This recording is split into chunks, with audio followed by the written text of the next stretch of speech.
Ladies and gentlemen of YouTube, I am Zombie Cartman, and this is how to find more food in DayZ on Xbox One.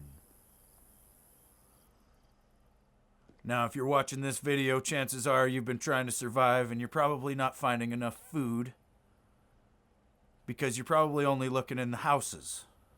And I've already came by and ate it all. So the first thing I'm going to cover is mushrooms. Mushrooms tend to grow out in the forest. There are like 5 different species as well, so they kind of will look different, but you can eat all of them right now because there's no diseases in the game. You'll also find them down on the coast here near these hay fields. I usually find them right up next to the hay bales like you'll see in this footage here. The mushrooms also give you a bit of hydration when you eat them, which is good to know because, you know, they give you food and water somehow. I don't understand it, but it's how it works. Next is apples, which I used to think when I first started playing that they were up in top of the tree, you know, like up in the branches. And so I couldn't find any. But as it turns out, they spawn down on the ground next to the trunk of the tree. You'll also find pears doing the same thing. Next, I want to talk about the cooking pot. Now, when I first started playing the game, I pretty much passed up all the cooking pots, or sometimes I'd pick one up. I eventually figured out that items were getting stored inside of it, which I actually lost a couple of items because I had dropped the cooking pot thinking it was useless. But nobody told me that the cooking pot can hold water.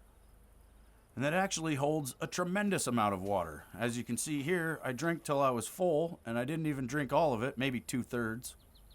And then I'm going to go ahead and fill it back up, and it takes a long time to fill it back up. And that is because it holds a lot of water. And it can also hold a few items as well, which is nice. It's basically one of the most overpowered items in the game, and if you didn't know about it, you do now. And yeah, you probably dropped at least one. Next up, I want to talk about these maroon shipping containers. Down on the coast, you'll find these shipping containers, and usually you'll find backpacks in them, which is very helpful if you're starting out. Also, within the backpacks and the clothing, a lot of times you will find food, and I think that's where people are missing a lot of stuff. You'll go in a house and you'll see just a shirt sitting there. You won't want the shirt, so you just leave it alone. But you should look inside of it because there's probably something in it. Usually food. But definitely these shipping containers are going to have all kinds of backpacks. And last up, I want to talk about hunting. Now, if you're hunting in the game, you've probably been alive for a little bit longer than normal.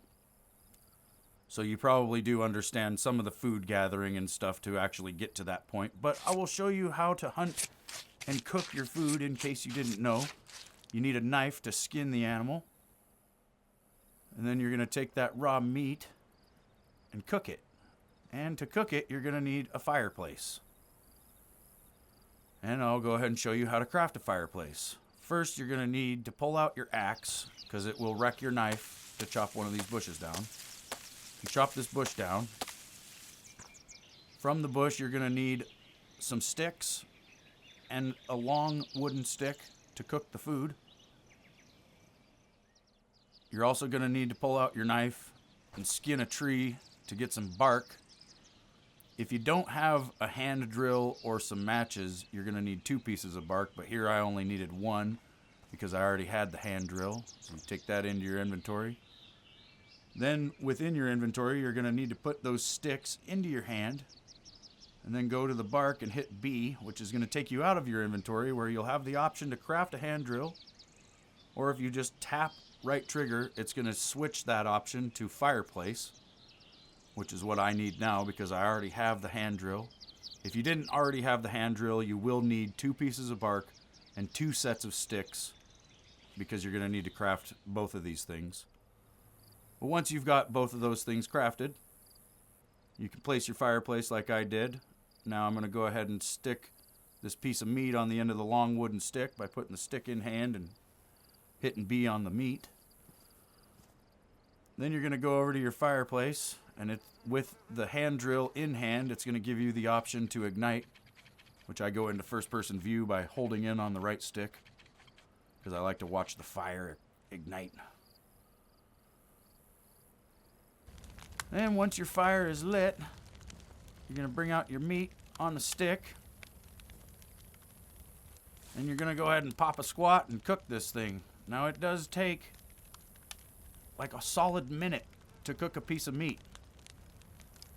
And unlike Minecraft or any other game that I've played, it doesn't seem to give you any more hunger effect by eating a cooked piece of meat versus a raw piece of meat. Like I said earlier, there is no disease in the game, so you're free to eat raw meat. But in the future, you're going to have to do this, and so you might as well learn now.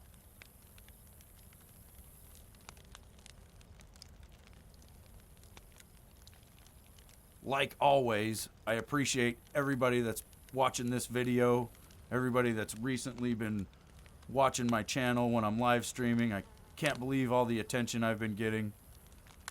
I appreciate it very much. I hope you guys have an awesome day, and I hope that this video makes your DayZ experience last even longer.